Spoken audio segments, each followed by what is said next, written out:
दोस्तों नमस्कार। वास्तु युवासा में आपका स्वागत है। मैं विजय सक्सेना। दोस्तों सबसे पहले तो आज मैं आपको गणेश चतुर्थी पर बहुत सारी शुभकामनाएं देता हूं और ये प्रार्थना करता हूं कि हमारे गणपति विघ्नहर्ता गजानन आपके जीवन में सुख समृद्धि लेके आए जैसा कि उनका काम है, और विघ्नहर्ता जैसा उनका नाम है, आपके जीवन के सारे विघ्नों को, सारी परेशानियों को दूर करें। आज बात करते हैं गणेश चतुर्थी पर गणपति जी के बारे में, उनके अंगों की विशेषताओं के बारे में।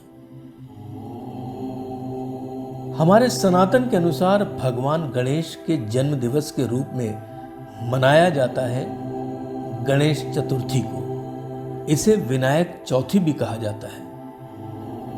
यह हिंदी कैलेंडर के अनुसार भादो मास में तथा जॉर्जियाई या अंग्रेजी कैलेंडर के अनुसार कभी अगस्त में तो कभी सितंबर माह में पड़ती है। इस वर्ष हम 10 सितंबर 2021 को मना रहे हैं।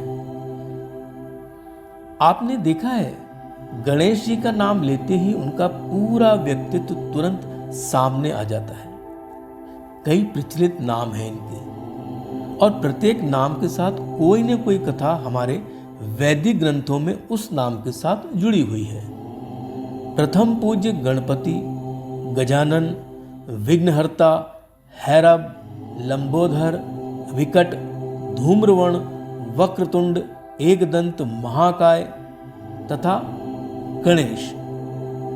गणेश का अगर संधि विच्छेद करें तो गण धन ईश यानी गणों के स्वामी।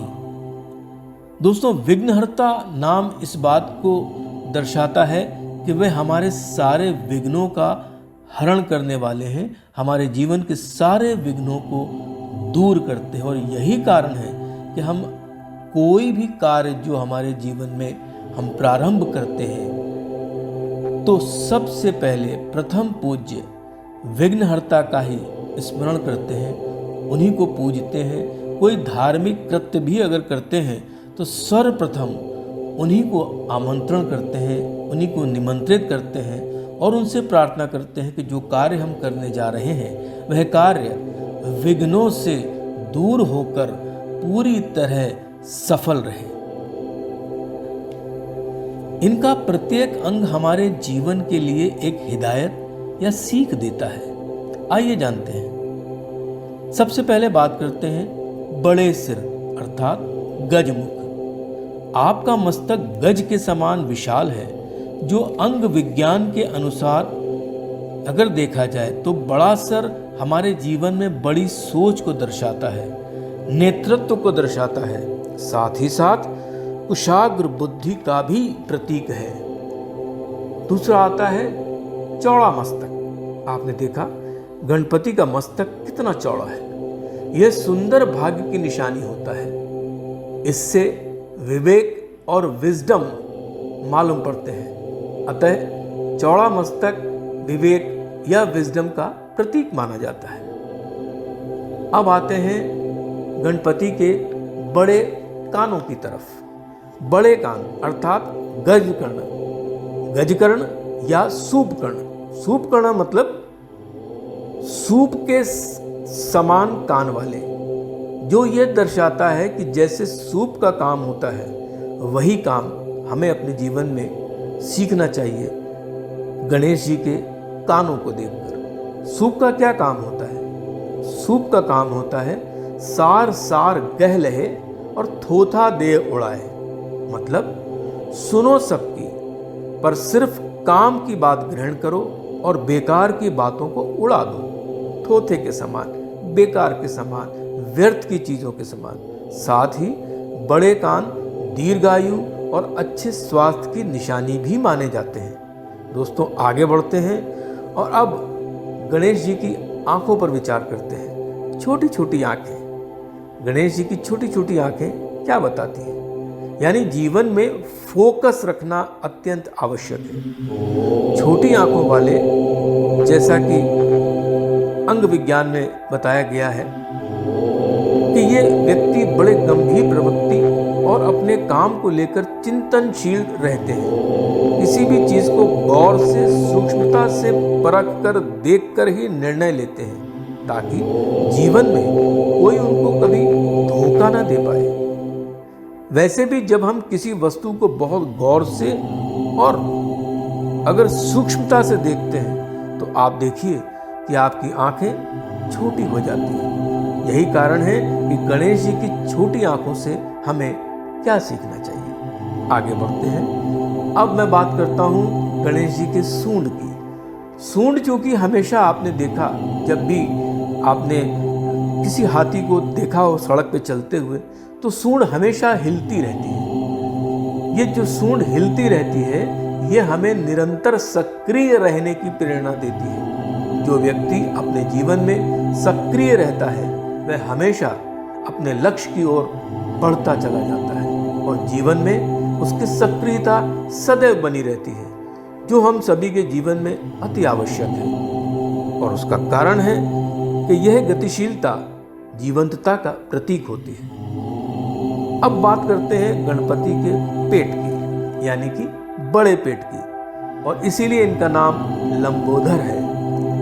यह इस बात का प्रतीक है दोस्तों कि बड़ा पेट जीवन में हर बात, अच्छी अथवा बुरी को पचाने की क्षमता रखता है। साथ ही बड़ा पेट खुशहाली या हैप्पीनेस को भी दर्शाता है। जो अच्छे भोजन के साथ साथ हर प्रकार की बातों को पचाने की क्षमता रखता है, वह बड़ा पेट लंबोदर यानी गणपति का है, जो ये आपको बताता है कि आपको कितना गहरा होना चाहिए, कितना सब बातों को सुनने के बाद भी आपको वो बातें किसी और से शेयर नहीं करनी चाहिए। यानी एक की बात दूसरे को बताने की कोई आवश्यकता नहीं। यही कारण है कि जो लोग ऐसा नहीं कर पाते, उनके लिए ये कहा जाता है समाज में, बड़े हल्के पेट वाले हैं। आगे बढ़ते हैं। आपने देखा होगा गणेश जी के एक हाथ में अंकुश रहता है। यह अंकुश किस चीज का प्रतीक है? यह अंकुश दर्शाता है कि किस प्रकार अपने जीवन में हम अपनी बुरी आदतों पर या नेगेटिविटी पर अंकुश लगाकर अपने जीवन में आगे बढ़ सकते हैं। अंकुश का मतलब नियंत्रण। किस प्रकार इन चीजों पर हम नियंत्रण कर सकते हैं, और नियंत्रण करना भी चाहिए। नियंत्रण करके ही नेगेटिविटी या बुरी आदतों पर हम आगे बढ़ सकते हैं, क्योंकि जब बुरी आदतों पर और नेगेटिविटी पर अंकुश लगा पाएंगे, तब हम अपने जीवन में सही रास्तों का चुनाव करके अपने लक्ष्य की ओर अग्रसर हो पाएंगे। वरना उन्हीं में उलझकर बहुमूल्य वक्त जीवन का व्यर्थ कर देंगे, बर्बाद कर देंगे। दोस्तों, आपने देखा गणेश जी के एक हाथ में अंकुश है और दूसरे हाथ में लड्डू है या मोदक है। यह मोदक दर्शाता है कि जीवन में बुरी चीजों पर अंकुश लगाकर अपने जीवन में सफलता का मोदक हम कैसे ग्रहण कर पाते हैं। साथ ही यह मोदक हमें अध्यात्म से भी जोड़ता है, क्योंकि आपने देखा होगा मोदक ऊपर से उभरा होता है, जो हमें ब्रह्मांड और अध्यात्म से जोड़ता है। अतः ये चोटी नुमा आकृति एक एंटीना का काम करती है, हमें ब्रह्मांड से जोड़ने का काम करती है। ये दर्शाती है कि हमें ब्रह्मांड से या अध्यात्म से जुड़े रहना कितना आवश्यक है। आगे बढ़ते हैं दोस्तों। अब मैं आपसे सिर्फ एक निवेदन करता हूँ, एक प्रार्थना करता हूँ कि घर में गणपति अवश्य बिठाएं, लेकिन इस बात का विशेष ध्यान रखें कि जो प्लास्टर ऑफ पेरिस से या और किसी ऐसी चीज़ों से बने गणपति घर में कभी स्थापित न करें, जिनको हम विसर्जन करने जाएं तो वो हमारी पवित्र नदियों को दूषित करें। मैं आपसे निवेदन करूंगा कि आप मिट्टी के बने हुए या फिर घर में आटे से गणपति बनाकर उन्हें अपने घर में स्थापित करें, और विसर्जन के समय भी आप अपने घर में ही किसी गमले में गणपति जी का विसर्जन करें, ताकि हमारी जो पवित्र नदियां हैं, जिन्हें हम माँ कहते हैं, माता कहते हैं, उन्हें हम दूषित होने से रोक पाए। और एक विशेषता वो ये कि जब आप गणपति जी को घर में किसी गमले में विसर्जित करें तो उनमें बुद्ध का प्रतीक यानी धनिया, सूखा धनिया जो सीड होता है धनिया का, वो जरूर डालें, क्योंकि धनिया हरा है, बुद्ध का प्रतीक है। और वो जब गणपति जी के साथ में विसर्जित होगा तो आप देखिएगा गमले में धनिया कितनी जल्दी 1 हफ्ते 10 दिन में उगना शुरू हो जाता है। और जब वो धनिया उगाए तो उसका प्रयोग आपका पूरा परिवार अपने भोजन में किसी न किसी रूप में अवश्य करें, ताकि गणपति जी का दिया हुआ प्रसाद और आशीर्वाद आप इस रूप में ग्रहण कर सकें। तो ध्यान रखिए, कोशिश करिए, प्रयास करिए। मैं तो ये कहूँगा कोशिश और प्रयास नहीं बल्कि अवश्य करिए कि किसी भी प्रकार इस तरह से हम अपनी नदियों को दूषित होने से बचाएं, क्योंकि अपनी श्रद्धा का सदुपयोग करके हमें अपनी प्रकृति और मां भूमि का सुरक्षा देनी है। क्योंकि जब हम ही अपनी नदियों को, जिन्हें हम मां कहते हैं, भूमि को जिसे भूमि मां कहते हैं, उन्हें सुरक्षित नहीं रखेंगे तो फिर प्रकृति हमें भी सुरक्षित नहीं रखेगी। कृपया ध्यान रखिए। Thank you so much. मुझे उम्मीद है कि आज गणपति जी के अंगों से जो हमने शिक्षा ग्रहण की है उसे आप अपने जीवन में अवश्य उतारेंगे और अपने जीवन को अग्रसर करते रहेंगे उनके अंगों से जो भी शिक्षाएं हमने ग्रहण की है। Thank you so much. और अगर आपको मेरा वीडियो पसंद आया हो तो प्लीज़ सब्सक्राइब करिए, शेयर करिए और लाइक करिए। Thank you so much. चलते चलते एक बार फिर आप सबको गणेश चतुर्थी की हार्दिक शुभकामनाएं। बहुत बहुत बहुत बहुत ढेरों कोटि कोटि शुभकामनाएं। नमस्कार।